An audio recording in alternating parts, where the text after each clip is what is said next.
Welcome into the garage area. We are talking Phoenix right now, the diamond in the desert, as they call that racetrack. We're going to talk Christopher Bell going back to back to back. We're going to talk tires, having both the options and the primes. We're going to talk Catherine Legg and the fact that chicks can't drive. We're going to talk about Joey Logano's penalty for crossing over the yellow line before he got to the start finish line and basically throwing this whole race away and making me sad. And we're going to talk probably a little bit about some door banging finishes in the Xfinity series. And to start it off, let's just talk about Christopher Bell. Your pick this week, you pick the winner, not just between us, but of the winner of the race. He's won 3 weeks in a row now. We're going to Vegas next. He's going to have a pretty good shot to make four in a row. What do you think the chances are that he actually wins four races in a row here? Um, I don't know. Obviously I believe he'll run strong, but I know this is I think this is going to bring out Larson, Hamlin, Reddick. This is pretty good at this track. And I think he's going to have far more competition this race than these previous few. We know he's ran strong at Coda. He finished second last year, and I kind of forgot about him when it comes to road courses last week, but he reminded me very quickly when he started running up front. I'm like, oh, he could have been someone I could have picked. Um, he, but I mean, I believe he'll run strong, but I just think there's a few other drivers that might be a little bit better due to, just looking back on recent history of, Larson, Reddick being, I think, the two best drivers here at Vegas. But I mean, it's a possibility he could win four, but I just don't think he will. Let me ask you this. I don't bet. I don't know if you do or not, but I don't put any money on sports betting at all. I'm around it enough that I hear enough things. But let me ask you this. If you could put $10 cash money on Christopher Bell to win four in a row to win 50, would you take the bet? Probably not. I don't know. I hate gambling so much that Well, it's hard for me to you're a put it. cheapskate, so that would be the difference there. But uh, If it I was a don't know. dollar for 50, maybe, but I don't know about. What about a dollar for 10? Probably, yeah. Yeah, it's almost like it's not crazy to think that he could win four in a row. Like I remember, I think it was 2009. Matt Kenseth won the Daytona 500, and he won the next race at Auto Club Speedway. And I can't remember what the third race of the might have been Vegas actually. I think Vegas was one of them. Johnson got him on the last lap or something, or he got That Johnson on the was last lap. that was 2006. Um, that Jimmy Johnson did beat him on the last lap, yeah. Okay, I'm getting the wrong years in. But yeah, 2009. I can't remember, but either way, um, I remember them asking him pre-race if he could win three races in a row. This is on the parade laps, like as they're riding around on the truck. I guess those aren't parade laps, but when they take the guys around the track, and they interviewed him, and he's like, "Yeah, I seriously doubt it." It's like, what kind of confidence do you have as a driver to think that you're not going to win on this day? But yeah, you're right. I mean, the odds just aren't really in your favor to win three in a row, and four in a row is just outrageous. So I don't know. I think Jimmy Johnson did it in '05, That was 2007 because that '07. was the year Gordon put two in a row in the chase at Talladega, and then when they raced the Charlotte Oval in the play or in the chase, whatever, and then he Yeah. was like the points leader. I was so happy, and then Johnson rolled off four in a row and pretty much ended any hopes of Gordon winning number five. So Yeah. Yeah. Um, yeah, it's been a while since anybody's done that. That was back when we had real race cars, as I've said before. But yeah, y it'd be hard to bet against Christopher Bell right now. You're right. Tyler Reddick has been fast too. Kyle Busch has sneaky been fast too. I don't know about Vegas, what he would look like there, but I mean, I wouldn't be surprised to see him run in the top five. was that Vegas in the fall where he was leading when he spun out? I I don't don't know if know. you remember that or not. It was Whoever a Joe mile and a Logano won. half, but I want to say that's what it was. But so he could be fast this week too. I feel like he's been performing fairly decent recently. I mean, Phoenix was kind of a midday, but overall, I feel like their performance has been up this year. Yeah, I agree. I agree. Um, but yeah, it didn't. I know that there's going to be a lot of conversation, and we're going to have a lot of conversation around tire strategy and the things that went into that. But it just felt like it didn't matter what the tire strategy was, if he had both tires or not, whatever it was, as long as Bell stayed out of trouble, he was going to win that race. Yeah. Like that 20 car was really fast, no matter what. A lot of people complaining that he's not the points leader right now because he won 3 races in a row, and this format's supposed to emphasize wins, and he's won 3 out of 4 races, and is not the point leader. How do you feel about that? Do you feel like the points are being adequately awarded, Um, or go ahead? the actually the stage points and stuff, it rewards consistency, being up front and stuff, which is kind of something NASCAR wanted to add with this, or they maybe wanted more racing for these points. I'm not sure, but you've made the argument that running in top five for so long in the race whatever should grant you points and stuff like that, and in a backhand way, that's how the stage points play out. So Byron finishing up front and getting these stage points and having consistency. I mean, I don't remember all of Byron's finishes. He won the 500. He finished second at Coda. I know he got a top 10 at Phoenix because all of Hendrick finished top 10. So it's not like his consistency is not that far behind Bell's. Yeah, You know that to me, you know, they removed points for leading the lap and leading the most laps and stuff, which I really kind of liked. Kind of made drivers fight for that lead, get them points and stuff too. And to me, the next best thing is these stage points to give consistency throughout the race. So, I was kind of made the argument before that maybe a full season championship with stage points might be something that could be intriguing or whatever. Because we look at last year at the when Reddick and Larson were fighting for the championship, regular season championship, and it came down to 1 point. That's them consistency throughout the race, earning stage points here or not there. That could come down to the end. So, to me, that doesn't bother me. yeah. No, the only issue that I have with that is um, I don't have a problem with him not being the point leader because he won 3 races, but at the same point, I mean, like you just said, Byron's run really, really well, and he won the 500. He finished second at Coda. Like he's earned a ton of stage points. I have no problem with the way that this point system works as far as rewarding Byron and letting him be the point leader through this whole process. The only issue that I have with stage points is you're somewhat right on saying that, that's what stage points do is reward where you're running during the race. But because they're a stage caution and fuel strategy and pit strategy in general is so revolvent around the end of the stages, you get odd stage finishes from time to time just because of that purpose. Because guys are, they got to set themselves up to win the race, like at a Coda or something like that, and they can't necessarily drive for the stage points if they're trying to win the race. And Um, yeah, I understand your point there. The only other thing you could say is like just reward the points and not the yellow too. But a lot of this is NASCAR just trying to put on a show more than it is rewarding drivers for consistency and stuff too. But yeah, I agree. That's where I take the issue with it is I want to see racing. I don't care about the entertainment. I'm entertained by racing. I don't need to come to a race or watch a race for the entertainment. It's yeah, the good racing is what entertains me. Um, Anything else that you wanted to say about Christopher Bell before we move on? no, The only other thing that I'll say about him is his wife's really starting to annoy me.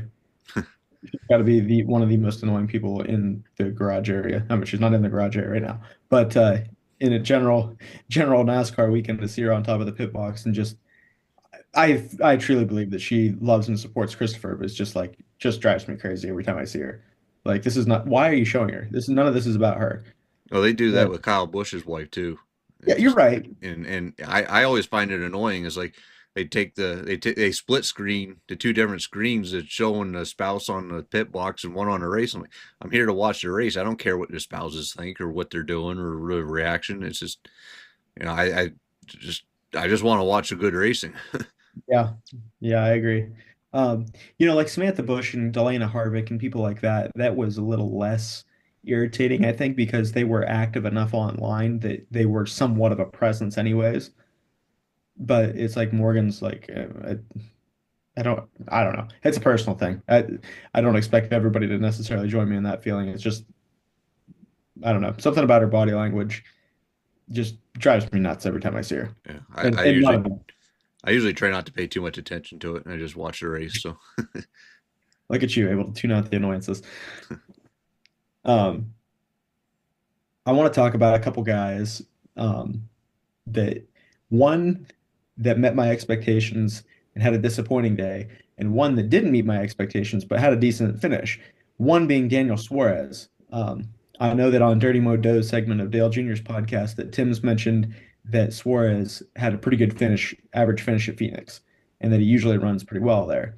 And he was running well there all day, and then gets caught up in a mess and takes him out. And that Suarez is already going to be in trouble this year. Like we know that Trackhouse is moving the Connor Zilic direction, and that 99 car is going to be what opens up. And he's just got to be like constantly feeling like ghosts are after him or something like that. And to have a good run going and to get taken out by something stupid is just like got to be so frustrating for him. yeah, definitely.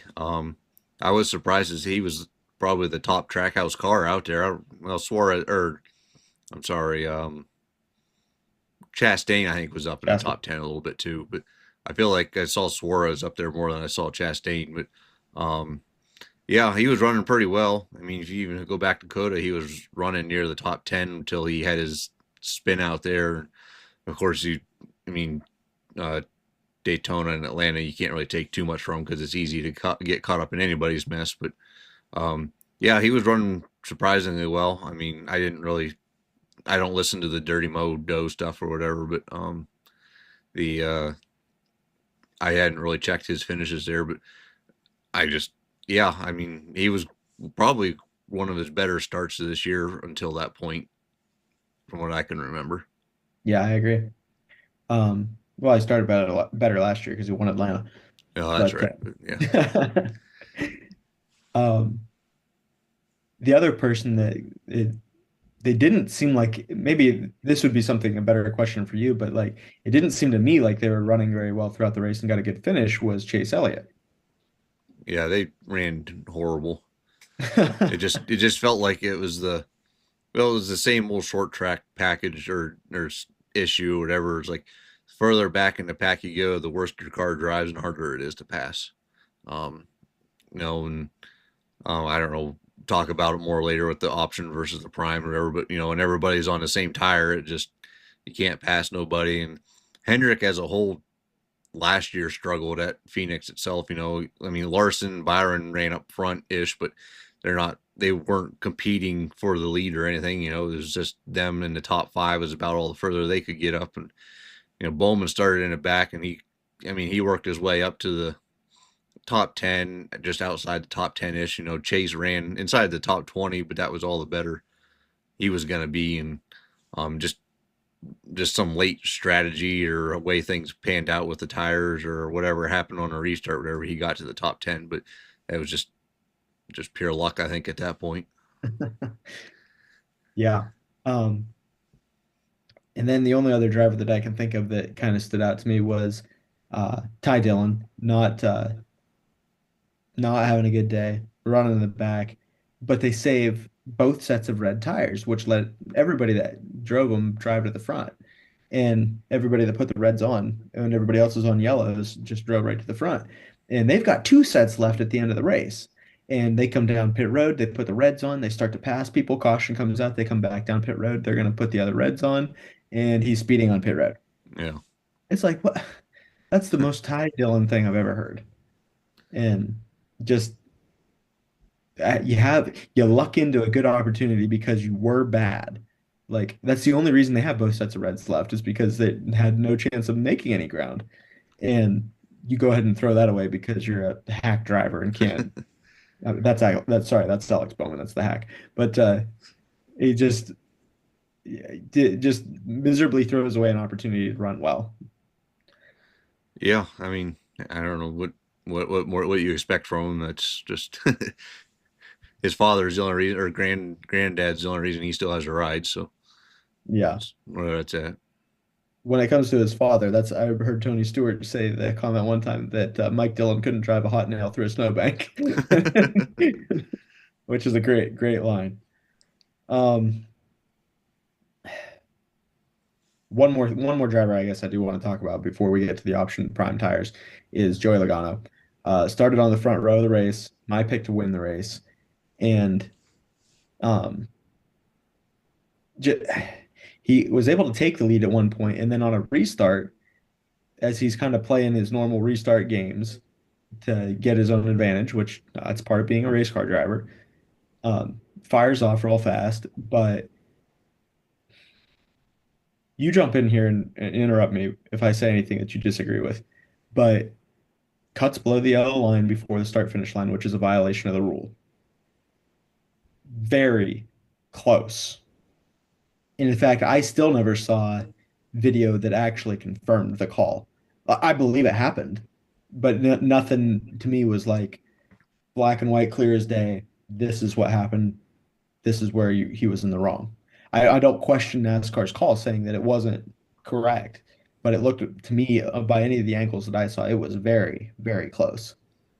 I'm pretty sure I saw a pretty decent overhead. He had like his inside tires were just below like the end of the line or whatever of the start finish line on the wrong side of it. But um, I mean, to me, he's below the line. That's a penalty.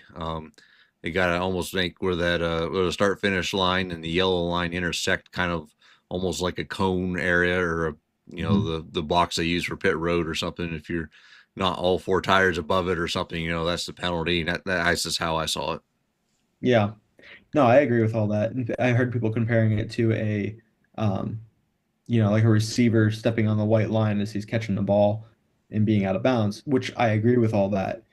The only thing is you have a pylon cam or you have a camera going right down the line in order to make that call in a football game, to whereas I didn't necessarily have a clear enough view to me that to say that definitively was out of bounds Yeah. in that situation. Now, if you saw a different angle than I saw, that's fine. Again, I don't argue the call, Yeah. but that is just killer. Yeah. That one, and the only reason why that's a problem is because of where the start finish line is at Phoenix. Like if the start finish line is where it was originally at Phoenix, you don't have this issue at all because nobody's trying to go 17 lanes left to get inside of you and just barely narrowly misclipping the pit wall to try to set you up for the next corner. Yeah. So I totally get why he made the move, but it just was people that are arguing that he wasn't really blocking anybody, and no, I disagree with that because if you break the rule, you break the rule. It doesn't matter what the cert. He could have been the only car on the lead lap. And if he did that, that should be a restart violation penalty, have to pass through pit road every single time. And this is kind of, we didn't really, I didn't put it on the sheet for us to talk about, but because you did such a good penalty report on it, the whole Austin Dillon not getting suspended thing is like Cindric. yeah, sorry. Well, Dillon didn't get suspended either. Oh, true. But maybe they're just partial to Austin's. I don't know. But Austin Cindric not getting suspended for a right hook. Again, when I watched that in that moment, it was like, man, that really wasn't that bad. But if you say a right hook is a suspension, then that should have been a suspension. And if you say that, going below the yellow line, blocking or not, before the start finish line is a penalty, it's penalty. I hate that it ruined both my pick and my favorite driver's day, especially when he had a really fast car and looked. I mean, I think next to Belly was the fastest car there, Yeah. and just because of the tire strategy is what allowed him to get back up to the front and also kept him from staying up front at the same time. But that part of it was unfortunate. The only other part to that penalty is supposedly Carson Hocevar followed him below the yellow line there, or below the start finish line. He wasn't penalized. So I didn't go back and look at that part, but there is some discrepancies in that situation too. Yeah, I thought about that because I'd heard the same thing, and you know, like I'm really on the fence about that because if you're tucked up behind, which he wasn't, but if you were tucked right up behind the leader and you're like trying to mirror their tire tracks and they cut that, you're automatically going to cut it. Just be like you're not looking at the yellow line, you're not looking at the start finish line, you're just trying to stay right on that leader's back bumper. Yeah, So I get what you're saying. He just, following the rules of staying in line, and you're basing it off the driver in front of you, that you kind of got pulled there based on what you're viewing instead of just like trying to follow a straight line. But I mean, anybody that's behind him and is clearly thinking about it and stays above it, knowing that you could argue that the guy that was not paying attention to where he should have been paying attention still got an advantage, when the other ones who followed the rules got the disadvantage on it. So I mean, as far as I'm concerned, at that point is, you maybe follow just you're you're following a driver who's not following the rules, and you're not following the rules either, and you there's a line you have to pay attention to, and you didn't pay attention to it. yeah, that's a fair point. Yeah, you got a good point on that one. Um, I'm looking at my personal notes here. Um, I don't know that there's anybody else that really sticks out to me other than maybe Ty Gibbs has had terrible finishes lately, like the last 8 races or something. He has finished in the 30s. I don't know what the exact numbers are, but they're not good. Um, yeah, that's. I mean, obviously he's not in jeopardy of losing his ride or anything like that, but just terrible performance for somebody that you thought was going to be knocking on the door of a win at the beginning of last year, almost every week. Last year I thought for sure he was going to get his win. I mean, he was up front all the time and stuff. And to tell you the truth, I really don't know what has changed in him or what's going on. Because even at, uh, it's not. Man, I don't even know what to say. Just he's not like he's terribly bad luck. He's just running terrible. Although that one day it was, I feel like last year he was always going through transmissions. He Yeah, always in blowing up or something. I don't know if it was something that he was driving the car in a way that was blowing it up, because he was the only one having issues. I mean, there was there's a thing going on. Everybody's having power steering issues or changing steering racks every weekend. That you can make the argument that's the car, the part supplier, and stuff like that. But for him, it was a transmission, and he had some colorful language on the radio multiple times about transmissions. So, imagine that. or transaxles or whatever they're called, if people want to make that argument. but Yeah, uh, yeah, I don't know what's up with him. That's definitely concerning for a performance standpoint. yeah. Um, and then I guess we obviously we couldn't go away from the topic of drivers without bringing up Catherine Legg. Chicks can't drive. Um, the argument is, how did she even get approved to be in the Cup Series for this race in the first place? My argument is chicks can't drive. Yeah, I don't know. I never really looked up her career wise. I did hear that she's only had like 6 starts between Xfinity and Truck, maybe, or ARCA and Xfinity is Yeah, what it was, and her highest finish was 16th. But I'm not sure exactly where or what that was. I'm assuming it was probably a Daytona or Talladega or something. But the other ones were like 30th or worse or something. And I would assume if she would has I saw a comment somewhere that she's run or won races in certain areas, but um, you make they have this waiver rule that Castro Nevis was in, or at the Daytona 500. I could see him being allowed to run. Not that I agree with the provisional he got, but him being allowed to run, he's had I don't know if he's won an IndyCar championship, but winning Indy 500s and competing all the time. I think he knows what he's doing. But at what point has she won all of these races, big races, and been in big moments that NASCAR is? Um, yeah, Also putting her in the 78 car. I mean, to me, it's just a kind of a publicity stunt. Is all it was. A woman racer in NASCAR. BJ McLeod got his car in with a woman in it with a sponsorship. That's pretty much how I saw it as. It wasn't an attempt to win or go after a race win or compete. It was just to get out on a track, run some laps, and she couldn't even pull that off. So Yeah.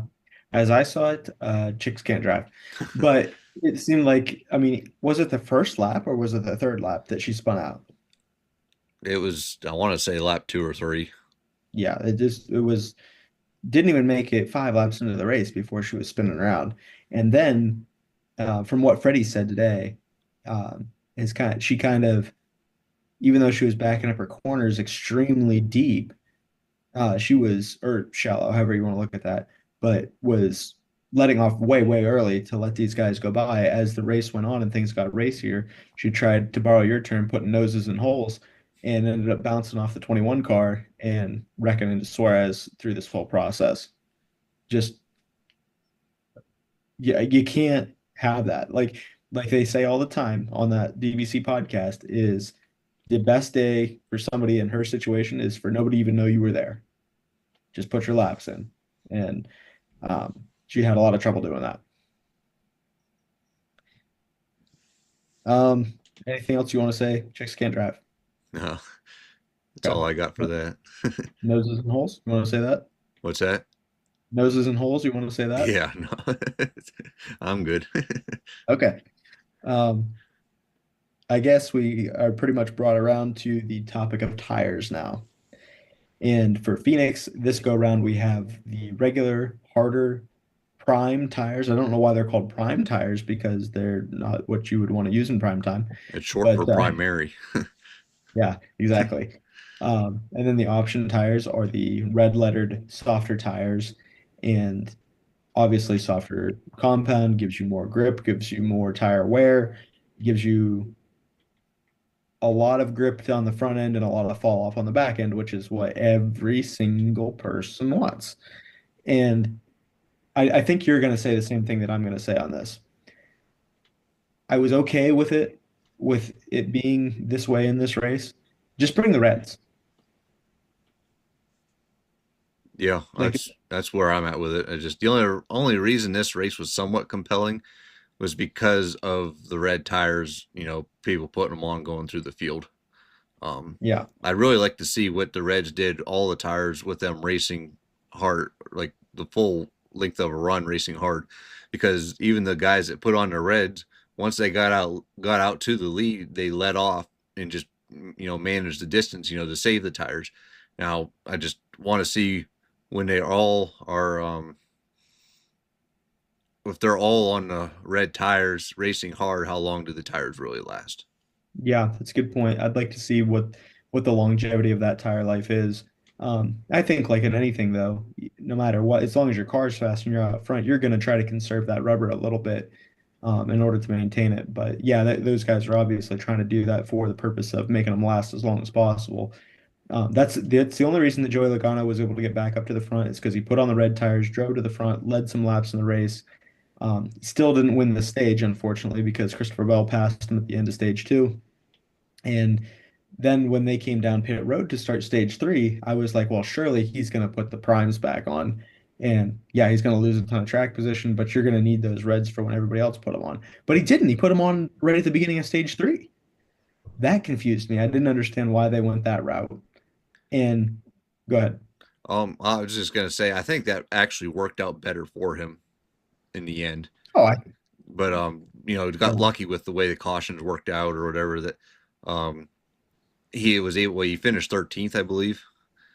But I would have thought he had put on the primary tires and then drove.